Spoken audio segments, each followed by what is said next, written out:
Job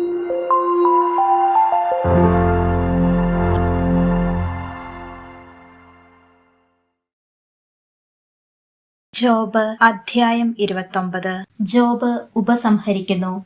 job തുടർന്നു, ദൈവം എന്നെ പരിപാലിച്ചിരുന്ന പഴയ കാലങ്ങളിലെ പോലെ ഞാൻ ആയിരുന്നെങ്കിൽ അക്കാലത്ത് അവിടുന്ന് തന്റെ ദീപം എന്റെ ശിരസിനു മുകളിൽ തെളിക്കുകയും ഞാൻ അവിടുത്തെ പ്രകാശത്താൽ അന്ധകാരത്തിലൂടെ നടക്കുകയും ചെയ്തു. ഞാൻ എന്റെ ശരത്കാല ദിനങ്ങളിലെ പോലെ ആയിരുന്നെങ്കിൽ അന്ന് ദൈവത്തിന്റെ സൗഹൃദം എന്റെ കൂടാരത്തിന്മേൽ ഉണ്ടായിരുന്നു. സർവശക്തൻ എന്നോട് കൂടെ ഉണ്ടായിരുന്നു. എന്റെ സന്താനങ്ങൾ എനിക്ക് ചുറ്റുമുണ്ടായിരുന്നു. എന്റെ പാദങ്ങൾ പാലുകൊണ്ട് കഴുകി പാറ എനിക്ക് വേണ്ടി എണ്ണ പകർന്നു തന്നു. ഞാൻ നഗരകവാടത്തിനു പുറത്തു വന്നു. പൊതുസ്ഥലത്തു ഞാൻ എന്റെ ഇരിപ്പിടം ഒരുക്കി. യുവാക്കൾ എന്നെ കണ്ടു പിൻവാങ്ങി. വൃദ്ധർ എഴുന്നേറ്റു നിന്നു. പ്രഭുക്കൾ വാ പൊത്തി മൗനം ഭജിച്ചു. ശ്രേഷ്ഠർ ശബ്ദമടക്കുകയും അവരുടെ നാവ് അണ്ണാക്കിനോട് ഒട്ടിച്ചേരുകയും ചെയ്തു. എന്നെ കുറിച്ച് കേട്ടവർ എന്നെ പുകഴ്ത്തി. എന്നെ കണ്ടവർ അത് സ്ഥിരീകരിച്ചു. എന്തെന്നാൽ നിലവിളിക്കുന്ന ദരിദ്രനെയും നിരാശ്രയനായ അനാഥനെയും ഞാൻ രക്ഷിച്ചു. നശിക്കാറായിരുന്നവർ എന്നെ അനുഗ്രഹിച്ചു. വിധവയുടെ ഹൃദയം ആനന്ദഗീതം ആലപിക്കാൻ ഞാൻ ഇടയാക്കി. ഞാൻ നീതി അണിഞ്ഞു, അതെന്നെ ആവരണം ചെയ്തു. നീതി എനിക്ക് അങ്കിയും തലപ്പാവുമായിരുന്നു. ഞാൻ കുരുടനു കണ്ണുകളും മുടന്തനു കാലുകളുമായിരുന്നു. ദരിദ്രർക്ക് ഞാൻ പിതാവായിരുന്നു. എനിക്ക് അപരിചിതനായവന്റെ വ്യവഹാരം ഞാൻ നടത്തി. ഞാൻ ദുഷ്ടന്റെ ദംഷ്ട്രകൾ തകർക്കുകയും അവന്റെ പല്ലിനിടയിൽ നിന്ന് ഇരയെ മോചിപ്പിക്കുകയും ചെയ്തു. അപ്പോൾ ഞാൻ വിചാരിച്ചു, ഞാൻ എന്റെ വസതിയിൽ വെച്ച് മരിക്കുകയും മണൽത്തരി പോലെ എന്റെ ദിനങ്ങൾ വർദ്ധിപ്പിക്കുകയും ചെയ്യും. എന്റെ വേരുകൾ നീരുറവകളിൽ എത്തിയിരിക്കുന്നു. രാത്രി മുഴുവൻ എന്റെ ശാഖകളിൽ മഞ്ഞുതുള്ളികൾ പൊഴിയുന്നു. എന്റെ മഹത്വം എന്നും പുതുമ നശിക്കാത്തതും എന്റെ വില്ല് എന്റെ കയ്യിൽ എന്നും പുതിയതുമാണ്. എന്റെ വാക്കു കേൾക്കാൻ ആളുകൾ ആകാംക്ഷയോടെ കാത്തിരുന്നു. എന്റെ ഉപദേശത്തിനു വേണ്ടി നിശബ്ദരായി നിന്നു. ഞാൻ സംസാരിച്ചു കഴിഞ്ഞാൽ അവർക്ക് കൂടുതൽ ഒന്നും പറയാനുണ്ടാവുകയില്ല. എന്റെ മൊഴികൾ അവരുടെ മേൽ ഇറ്റിറ്റു വീണു. മഴയ്ക്കെന്ന പോലെ അവർ എനിക്ക് വേണ്ടി കാത്തിരുന്നു. വസന്തവൃഷ്ടിക്കു വേണ്ടി എന്ന പോലെ അവർ വായ് തുറന്നിരുന്നു. ധൈര്യമറ്റ അവരെ നോക്കി ഞാൻ പുഞ്ചിരിച്ചു. എന്റെ മുഖപ്രസാദം അവർ അവഗണിച്ചില്ല. ഞാൻ അവർക്ക് വഴികാട്ടിയും നേതാവുമായി. സൈന്യമധ്യത്തിൽ രാജാവിനെ പോലെയും വിലപിക്കുന്നവരെ ആശ്വസിപ്പിക്കുന്നവനെ പോലെയും ഞാൻ അവരുടെ ഇടയിൽ വസിച്ചു. അധ്യായം 30. ഇപ്പോഴാകട്ടെ എന്നേക്കാൾ പ്രായം കുറഞ്ഞവർ എന്നെ പരിഹസിക്കുന്നു. അവരുടെ പിതാക്കന്മാരെ എന്റെ ആട്ടിൻകൂട്ടത്തിന്റെ നായ്ക്കളോടുകൂടെ പോലും എണ്ണാൻ ഞാൻ കൂട്ടാക്കുമായിരുന്നില്ല. യുവത്വം ക്ഷയിച്ച അവരുടെ കരഫലത്തിൽ നിന്ന് എനിക്കെന്തു നേട്ടമാണുള്ളത്? ദാരിദ്ര്യവും കഠിനമായ വിശപ്പും നിമിത്തം അവർ വരണ്ട ശൂന്യമായ ഭൂമി കാർന്നു തിന്നുന്നു. വിശപ്പടക്കാൻ വേണ്ടി അവർ കാട്ടുചെടികളും പച്ചിലകളും കാട്ടുകിഴങ്ങുകളും പറിച്ചെടുക്കുന്നു. ജനമധ്യത്തിൽ നിന്ന് അവർ തുരത്തപ്പെടുന്നു. കള്ളനെ എന്ന പോലെ അവരെ ആട്ടിപ്പായിക്കുന്നു. മലയിടുക്കുകളിൽ കുഴികളിലും ഗുഹകളിലും അവർക്ക് പാർക്കേണ്ടി വരുന്നു. കുറ്റിച്ചെടികൾക്കിടയിൽ അവർ ഓരിയിടുന്നു. കൊടിത്തൂവയുടെ കീഴെ അവർ ഒന്നിച്ചുകൂടുന്നു. ഭോഷരും നീചരുമായ ആ വർഗം നാട്ടിൽ നിന്ന് അടിച്ചോടിക്കപ്പെടുന്നു. ഇപ്പോൾ ഞാൻ അവർക്ക് പാട്ടും പഴമൊഴിയും ആയി തീർന്നിരിക്കുന്നു. അവർ എന്നെ വെറുക്കുകയും എന്നിൽ നിന്ന് അകന്നു പോവുകയും ചെയ്യുന്നു. എന്നെ കാണുമ്പോൾ തുപ്പാനും അവർ മടിക്കുന്നില്ല. ദൈവം എന്റെ വില്ലിന്റെ ഞാണയച്ച് എന്നെ എളിമപ്പെടുത്തിയതിനാൽ അവർക്ക് കടിഞ്ഞാൻ ഇല്ലാതായിരിക്കുന്നു. എന്റെ വലതുവശത്തു നീചർ ഉയരുന്നു. അവർ എന്നെ ഓടിക്കുന്നു. അവരുടെ വിനാശകരമായ മാർഗങ്ങൾ എന്റെ മേൽ പ്രയോഗിക്കുന്നു. അവർ എന്റെ പാത തകർക്കുകയും എനിക്ക് വിപത്ത് വരുത്തുകയും ചെയ്യുന്നു. ആരും അവരെ തടയുന്നില്ല. വലിയ വിടവിലൂടെ എന്ന പോലെ അവർ വരുന്നു. കോട്ട ഇടിയുമ്പോൾ അവർ എന്റെ മേൽ ഉരുണ്ടുകയറുന്നു. ഭീകരതകൾ എനിക്കെതിരെ തിരിഞ്ഞിരിക്കുന്നു. കാറ്റുകൊണ്ടെന്ന പോലെ എന്റെ മഹത്വത്തെ പറത്തിക്കളയുന്നു. എന്റെ ഐശ്വര്യം മേഘമെന്ന പോലെ കടന്നു പോകുന്നു. ഇപ്പോൾ എന്റെ ജീവൻ ഉള്ളിൽ തൂകിപ്പോയിരിക്കുന്നു. കഷ്ടതയുടെ ദിനങ്ങൾ എന്നെ പിടികൂടിയിരിക്കുന്നു. എന്റെ അസ്ഥികളെ രാത്രി തകർക്കുന്നു. എന്നെ കരളുന്ന വേദനയ്ക്ക് വിശ്രമമില്ല. ക്രൂരമായി അത് എന്റെ വസ്ത്രത്തിൽ പിടികൂടിയിരിക്കുന്നു. എന്റെ അങ്കിയുടെ കഴുത്തുപോലെ അതെന്നെ ബന്ധിച്ചിരിക്കുന്നു. ദൈവം എന്നെ ചെളിക്കുണ്ടിൽ തള്ളിയിട്ടിരിക്കുന്നു. ഞാൻ പൊടിയും ചാരവും പോലെ ആയിത്തീർന്നു. ഞാൻ അങ്ങയോട് നിലവിളിക്കുന്നു, അങ്ങ് എനിക്ക് ഉത്തരം നൽകുന്നില്ല. ഞാൻ എഴുന്നേറ്റു നിൽക്കുന്നു, അങ്ങ് എന്നെ ശ്രദ്ധിക്കുന്നില്ല. അങ്ങ് എന്നോട് ക്രൂരമായി വർദ്ധിക്കുന്നു, കരഫലം കൊണ്ട് എന്നെ പീഡിപ്പിക്കുന്നു. അങ്ങ് എന്നെ കാറ്റിൽ ഉയർത്തി അതിന്മേൽ സവാരി ചെയ്യിക്കുന്നു. കൊടുങ്കാറ്റിന്റെ ഇരമ്പലിൽ ഞാൻ ആടിയുലയാൻ ഇടയാക്കുന്നു. അങ്ങ് എന്നെ മരണത്തിലേക്കും എല്ലാ ജീവികൾക്കും വിധിച്ചിരിക്കുന്ന ഭവനത്തിലേക്കും കൊണ്ടുപോകുമെന്ന് എനിക്കറിയാം. എന്നിട്ടും ഒരുവൻ നാശകൂമ്പാരത്തിൽ നിന്നും കൈനീട്ടി സഹായത്തിനു വേണ്ടി നിലവിളിക്കുന്നില്ലേ? ക്ലേശകരമായ ദിനങ്ങൾ കഴിച്ചവർക്ക് വേണ്ടി ഞാൻ നിലവിളിച്ചിട്ടില്ലയോ? ദരിദ്രർക്കു വേണ്ടി എന്റെ മനസ്സ് വ്യസനിച്ചിട്ടില്ലയോ? എന്നാൽ ഞാൻ നന്മ അന്വേഷിച്ചപ്പോൾ തിന്മ കൈവന്നു. ഞാൻ പ്രകാശം കാത്തിരുന്നപ്പോൾ അന്ധകാരം വന്നു. എന്റെ ഹൃദയം പ്രക്ഷുബ്ധമായിരിക്കുന്നു, അതൊരിക്കലും പ്രശാന്തമല്ല. പീഡയുടെ ദിനങ്ങൾ എന്നെ പിടികൂടിയിരിക്കുന്നു. എന്റെ ശരീരം ഇരുണ്ടുപോയി, എന്നാൽ വെയിലേറ്റിട്ടില്ല. ഞാൻ സഭയിൽ എഴുന്നേറ്റ് നിന്ന് സഹായത്തിനു വേണ്ടി നിലവിളിക്കുന്നു. ഞാൻ കുറുക്കന്മാരുടെ സഹോദരനും ഒട്ടകപ്പക്ഷിയുടെ സ്നേഹിതനുമായിരിക്കുന്നു. എന്റെ ചർമ്മം കറുക്കുകയും പൊളിഞ്ഞു പോവുകയും ചെയ്യുന്നു. എന്റെ അസ്ഥികൾ ചൂടുകൊണ്ട് ദഹിക്കുന്നു. എന്റെ വീണാനാദം വിലാപമായും എന്റെ കുഴൽനാദം കരച്ചിലായും മാറിയിരിക്കുന്നു. അധ്യായം 31. ഞാൻ എന്റെ കണ്ണുകളുമായി ഒരു ഉടമ്പടി ചെയ്തിട്ടുണ്ട്. അപ്പോൾ ഞാൻ എങ്ങനെ ഒരു കന്യകയെ നോക്കും? ഉന്നതനായ ദൈവത്തിൽ നിന്നുള്ള എന്റെ ഓഹരിയും സർവശക്തനിൽ നിന്നുള്ള എന്റെ അവകാശവും എന്തായിരിക്കും? നീതികെട്ടവന് അപകടവും അക്രമം പ്രവർത്തിക്കുന്നവന് വിനാശവും സംഭവിക്കുകയില്ലേ?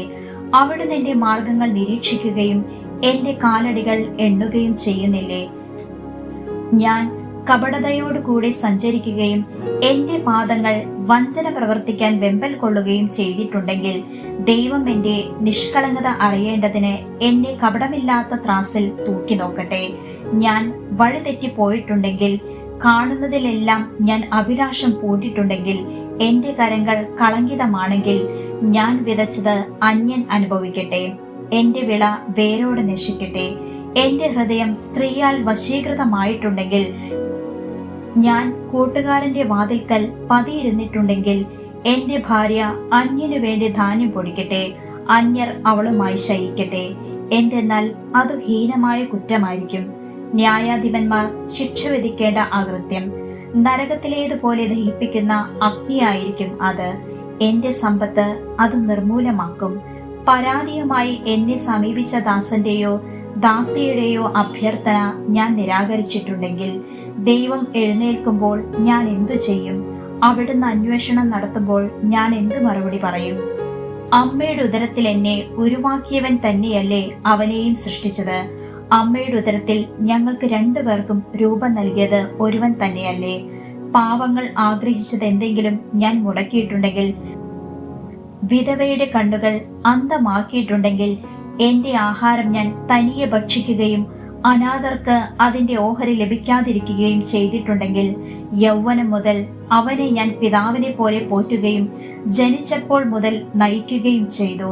വസ്ത്രമില്ലാതെയോ പുതപ്പില്ലാതെയോ ആരെങ്കിലും നശിക്കുന്നത് ഞാൻ കണ്ടിട്ടുണ്ടെങ്കിൽ, അവന്റെ അനുഗ്രഹം എനിക്ക് ലഭിച്ചില്ലെങ്കിൽ, എന്റെ ആടുകളുടെ രോമം അവന് ചൂട് പകർന്നില്ലെങ്കിൽ, വാതിൽക്കൽ സഹായിക്കാൻ ആളുണ്ടെന്ന് കണ്ടിട്ട് അനാഥർക്കെതിരെ ഞാൻ കൈ ഉയർത്തിയിട്ടുണ്ടെങ്കിൽ, എന്റെ തോളിൽ നിന്ന് തോൾ പലക വിട്ടുപോകട്ടെ.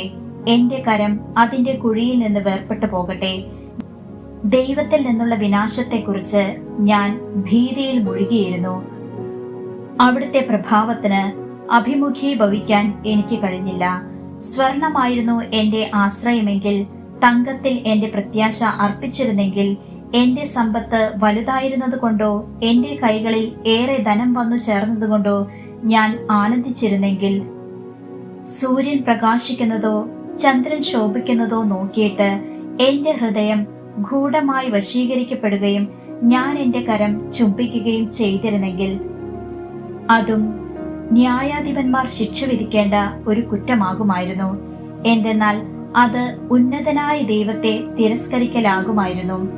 എന്നെ വെറുക്കുന്നവന്റെ നാശത്തിൽ ഞാൻ സന്തോഷിച്ചെങ്കിൽ, അവന്റെ അനർത്ഥത്തിൽ ഞാൻ ആഹ്ലാദിച്ചെങ്കിൽ, അവന് പ്രാണഹാനി വരാൻ വേണ്ടി അവനെ ശപിച്ച് പാപം ചെയ്യാൻ ഞാൻ എന്റെ നാവിനെ ഒരിക്കലും അനുവദിച്ചിട്ടില്ല.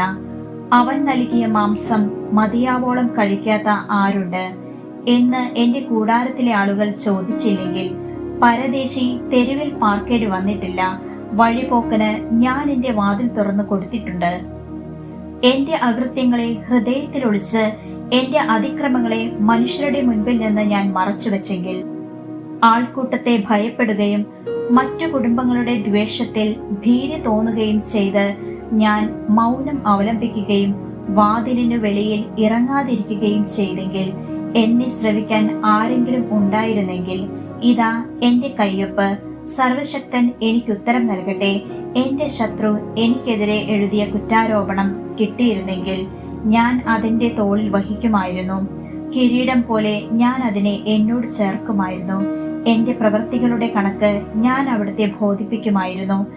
രാജകുമാരനെ പോലെ ഞാൻ അവിടുത്തെ സമീപിക്കുമായിരുന്നു.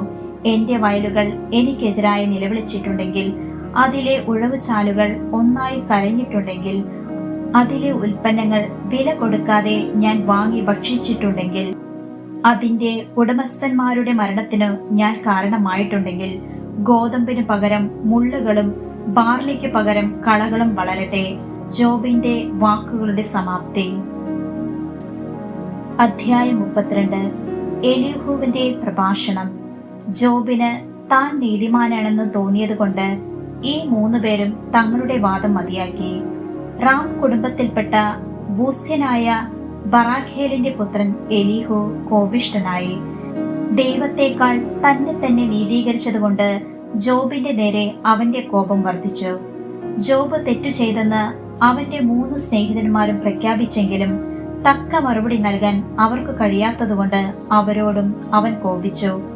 അവർ തന്നേക്കാൾ പ്രായമുള്ളവരായതുകൊണ്ട് എലീഹു മറുപടി പറയാതെ കാത്തിരുന്നു. എന്നാൽ അവർ 3 പേരും മറുപടി പറയുന്നില്ലെന്ന് കണ്ടപ്പോൾ അവൻ കുപിതനായി. ബൂസ്യനായ ബറാഖേലിന്റെ പുത്രൻ എലീഹു മറുപടി പറഞ്ഞു, ഞാൻ പ്രായത്തിൽ ചെറുപ്പമാണ്, നിങ്ങൾ പ്രായം കൂടിയവരും. അതിനാൽ എന്റെ അഭിപ്രായം പ്രകടിപ്പിക്കാൻ എനിക്ക് ഭയമായിരുന്നു. ഞാൻ ചിന്തിച്ചു, പ്രായം സംസാരിക്കുകയും പ്രായാധിക്യം ജ്ഞാനം പകരുകയും ചെയ്യട്ടെ. എന്നാൽ മനുഷ്യനിലെ ചൈതന്യം സർവശക്തന്റെ ശ്വാസമാണ്, അവന് ജ്ഞാനം നൽകുന്നത്. പ്രായാധിക്യം ജ്ഞാനം പ്രദാനം ചെയ്യുന്നില്ല, ദീർഘായുസ് വിവേകവും. അതിനാൽ ഞാൻ പറയുന്നു, എന്റെ വാക്കു കേൾക്കുക, ഞാനും എന്റെ അഭിപ്രായം പ്രകടിപ്പിക്കട്ടെ. എന്തു പറയണമെന്ന് നിങ്ങൾ ആലോചിച്ചു കൊണ്ടിരുന്നപ്പോൾ നിങ്ങളുടെ വാക്കു കേൾക്കാൻ ഞാൻ കാത്തിരുന്നു. നിങ്ങളുടെ ജ്ഞാനവചസ്സുകൾക്ക് വേണ്ടി ശ്രദ്ധിച്ചിരുന്നു. ഞാൻ നിങ്ങളെ ശ്രദ്ധിച്ചു. ജോബിനെ ഖണ്ഡിക്കാൻ ആരുമുണ്ടായില്ല. നിങ്ങളിൽ ആരും അവന്റെ വാക്കുകൾക്ക് മറുപടി കൊടുത്തുമില്ല. ഞങ്ങൾക്ക് ജ്ഞാനം ലഭിച്ചിരിക്കുന്നു, ദൈവമാണ്, മനുഷ്യനല്ല അവനെ ഖണ്ഡിക്കുക എന്ന് പറയാതിരിക്കാൻ സൂക്ഷിച്ചുകൊള്ളുവിൻ. അവൻ തന്റെ വാക്കുകൾ എനിക്കെതിരെ പ്രയോഗിച്ചില്ല. നിങ്ങളുടെ വചനങ്ങൾ കൊണ്ട് ഞാൻ അവന് മറുപടി കൊടുക്കുകയില്ല. അവർ പതറിപ്പോയി, അവർ ഇനി ഉത്തരം പറയുകയില്ല. അവർക്കൊരു വാക്കുപോലും സംസാരിക്കാനില്ല. അവർ അവിടെ വെറുതെ നിൽക്കുകയും മറുപടി പറയാതിരിക്കുകയും ചെയ്യുന്നു. അവർ സംസാരിക്കാത്തതിനാൽ ഞാൻ കാത്തിരിക്കണമോ? ഞാനും എനിക്ക് നൽകാനുള്ള മറുപടി പറയും. ഞാനും എന്റെ അഭിപ്രായം തുറന്നു പറയും. എന്തെന്നാൽ ഞാൻ വാക്കുകൾ കൊണ്ട് നിറഞ്ഞിരിക്കുന്നു. എന്നിലെ ചൈതന്യം എന്നെ നിർബന്ധിക്കുന്നു. എന്റെ ഹൃദയം ബഹിർഗമന മാർഗമില്ലാത്ത വീഞ്ഞു പോലെയാണ്, പൊട്ടാറായിരിക്കുന്ന പുതിയ തോൽക്കുടം പോലെയാണ്. എന്റെ ഹൃദയം ബഹിർഗമന മാർഗമില്ലാത്ത വീഞ്ഞു പോലെയാണ്, പൊട്ടാറായിരിക്കുന്ന പുതിയ തോൽക്കുടം പോലെയാണ്. എനിക്ക് സംസാരിക്കണം, എന്നാലേ എനിക്ക് ആശ്വാസം ലഭിക്കൂ. അധരം തുറന്ന് എനിക്ക് മറുപടി പറയണം. ഞാൻ ആരോടും പക്ഷാപാതം കാണിക്കുകയില്ല, ഒരു മനുഷ്യനോടും മുഖസ്തുതി പറയുകയുമില്ല. മുഖസ്തുതി പറയാൻ എനിക്കറിഞ്ഞുകൂടാ. പറഞ്ഞാൽ എന്റെ സൃഷ്ടാവ് എന്നെ വേഗം നശിപ്പിക്കും. എലീഹു ജോബിനെ കുറ്റപ്പെടുത്തുന്നു.